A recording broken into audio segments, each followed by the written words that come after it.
Hi students, welcome to my channel Pioneer Coaching Center of English Gaya. Students, today I am going to deal with the passive of interrogatives. आज मैं आपके सामने interrogative sentences का passive बनाना सीखेंगे. First sentence, does he read this book? ये एक just no question है. Just no question एक ऐसा सवाल होता है जिसका जवाब yes और no में दिया जाता है. Does he read this book? इस सेंटेंस इस just no question का टेंस है प्रेजेंट इंडेफिनिट. मेरा ऑब्जेक्ट है दिस बुक, इसे हम पैसिव सब्जेक्ट बना लेंगे और उसके पहले टेंस के अनुसार इज एम आर में से एक चुनाव कर लेंगे. दिस बुक के साथ क्रिया इज का एग्रीमेंट होगा, तो पैसिव बनाने जा रहा हूं मैं. इज दिस बुक, रीड का पास्ट पार्टिसिपल रेड और आपका एक्टिव का सब्जेक्ट ही बाय प्लस एजेंट बन जाएगा. ऑब्जेक्टिव केस में by him. Does he read this book का पैसिव हुआ is this book read by him. Next sentence, will you write a letter. ये आपका जस्ट नो क्वेश्चन है, फ्यूचर इंडेफिनिट टेंस में है. आपका ऑब्जेक्ट अ लेटर बन जाएगा पैसिव सब्जेक्ट और उसके आगे हम विल का प्रयोग कर देंगे. विल अ लेटर और पैसिव मेन वर्ब थ्री लाने के लिए हमें बी का प्रयोग करना होगा. Be written by you. So students, will you write a letter का पैसिव हुआ will a letter be written by you. Next sentence, have you not done the work. ये आपका प्रेजेंट परफेक्ट टेंस में है. आपका object the work passive subject होगा और उसके अनुसार उसके आगे उसके पहले हैज ऑक्सिलरी वर्ब का प्रयोग करेंगे. So the passive is has the work not. Perfect tense के पैसिव में हम बीन का सहयोग लेंगे. Not been done. Passive active subject आपका यू, पैसिव ऑब्जेक्ट बन जाएगा, इसे बाई के साथ ले लें. So have you not done the work का पैसिव हुआ has the work not been done by you. Next question हमारा है who did help you. ऐसा क्वेश्चन जो क्वेश्चन वर्ड से शुरू हो उसे हम WH क्वेश्चंस कहेंगे. इनके पैसिव में थोड़ा ध्यान देना होगा. फर्स्ट सेंटेंस आपका who did help you में who सब्जेक्ट है, ये नॉमिनेटिव केस में है.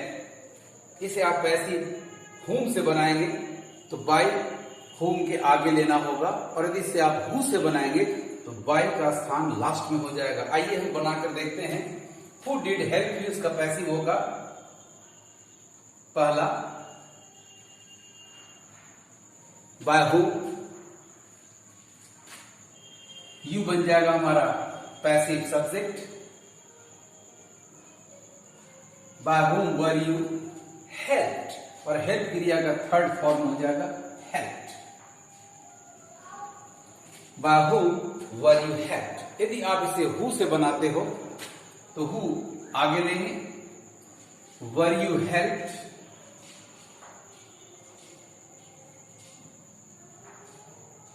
और by की जगह लास्ट में कर देंगे. who were you helped by. Active question who did help you का पैसिव आप दो तरीके से करें. एक हुआ by who were you helped और दूसरा हुआ who were you helped by. Remember students, question words में केवल दो क्वेश्चन वर्ड्स है, एक whom और एक when, जो प्रीपोजिशन इंट्रांजिटिव वर्ब की स्थिति में अपने फ्रंट पे लेता है. बाकी जितने भी क्वेश्चन वर्ड्स हैं वो प्रीपोजिशन लास्ट में लेते हैं. लास्ट का मतलब या तो सबसे अंत में यदि एडवर्ब्स अदर वर्ड्स नहीं है और यदि अदर वर्ड्स है तो उसके पहले. नेक्स्ट सेंटेंस है आपका whom has he taught. यहां आपका whom ऑब्जेक्टिव केस में है, अर्थात ऑब्जेक्ट है और सब्जेक्ट आपका ही है. तो फिर whom को हमें नॉमिनेटिव who में बदल देना होगा. तो हमारा पैसिव बन रहा है who. ये हो गया आपका passive subject. who passive subject. कोई भी क्वेश्चन वर्ड जब सब्जेक्ट बने ये हमेशा थर्ड पर्सन सिंगुलर होता है, उसके अनुसार हैज लेंगे. who has been taught. Teach क्रिया का मेन वर्ब थ्री टॉट होता है और ही आपका जो पैसिव एक्टिव में सब्जेक्ट है वो पैसिव में पैसिव ऑब्जेक्ट बन जाएगा by he. So students, whom has he taught का पैसिव हुआ who has been taught by him।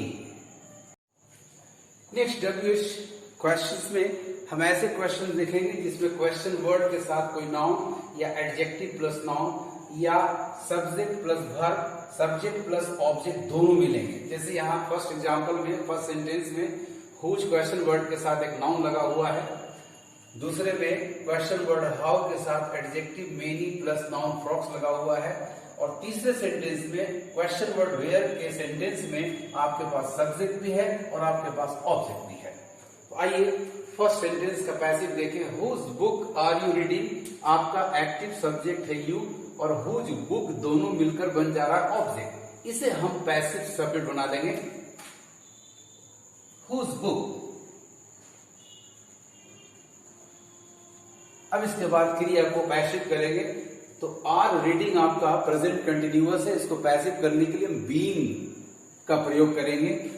तो बुक के अनुसार ईच बीइंग रेड, और तब एक्टिव वॉइस का subject you passive by plus agent बन जाएगा बाय यू। तो इस तरह से आपके सेंटेंस का पैसिव हुआ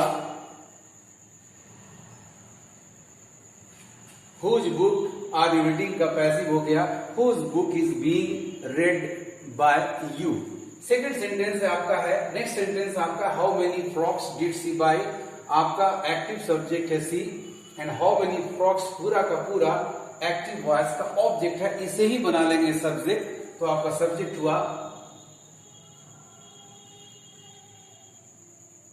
how many frocks,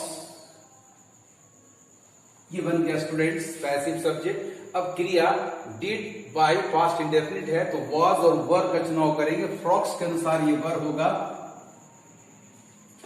how many frogs वर, और बाय क्रिया का V3 हो गया बॉट बाय, और एक्टिव सब्जेक्ट सी ऑब्जेक्ट बन जाएगा by her. So second sentence how many frogs did she buy का पैसिव हुआ how many frogs were bought by her. Student, the last WH question is where can I get an admission form. आपका I active का subject है, admission form active का object है। हम where के साथ एडमिशन फॉर्म पैसिव सब्जेक्ट बना लेंगे और उसके पहले मॉडल वर्ब जो यूज हुआ है एक्टिव में कैन ले लेंगे। सो हमारा पैसिव होगा वेयर कैन, ऑब्जेक्ट बना है subject an admission form,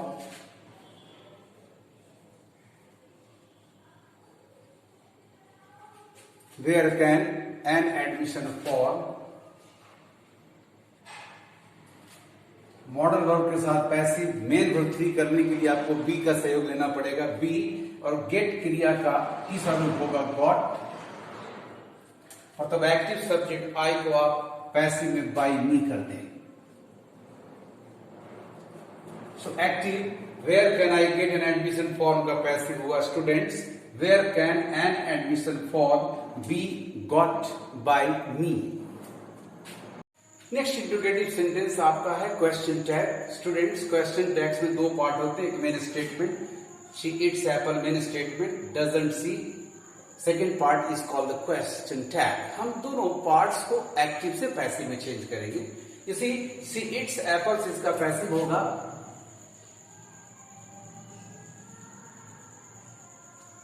apples are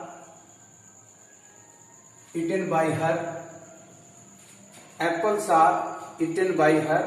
अब इसी को सब्जेक्ट प्रोनाउन में चेंज करेंगे तो एप्पल्स के लिए दे हो जाएगा और वर्ब टू बी आर ले लेंगे। चूंकि नेगेटिव है तो आर के बाद नॉट कर देंगे, aren't they. So she eats apple doesn't she, apples are eaten by her, aren't they. Next sentence आपका you have done it haven't you, इसे भी हम दो पार्ट में पैसिव करेंगे। इट से स्टार्ट करेंगे, it has been, done, it has been done by you, it has been done by you। अब आपका क्वेश्चन टैग का सब्जेक्ट इट हो जाएगा। hasn't it been, so passive हुआ student, you have done it, haven't you का passive, it has been done by you, hasn't it been। Last sentence आपका है she did not write a letter, did she। Main statement आपका negative है, आपका object है a letter, a letter was not written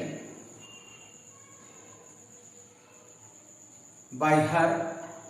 अब letter का pronoun हो जाएगा इट, क्वेश्चन टैग में नॉट नहीं चाहिए क्योंकि मेन स्टेटमेंट में नॉट आ गया। Was it, so she did not write a letter, did she का पैसिव हुआ, a letter was not written by her, was it. Students आपको मेरा ये वीडियो कैसा लगा, लाइक करेंगे, कमेंट्स देंगे और ज्यादा से ज्यादा अपने दोस्तों में शेयर करेंगे। आप में से जो भी स्टूडेंट आज मेरे चैनल पर नए हैं, पहली बार मेरा वीडियो देख रहे हैं, इसे सब्सक्राइब कर लें, बेल आइकन को टच करके ऑल को क्लिक कर लें ताकि आपको लेटेस्ट नोटिफिकेशंस मिलता रहे। Thank you for watching my video.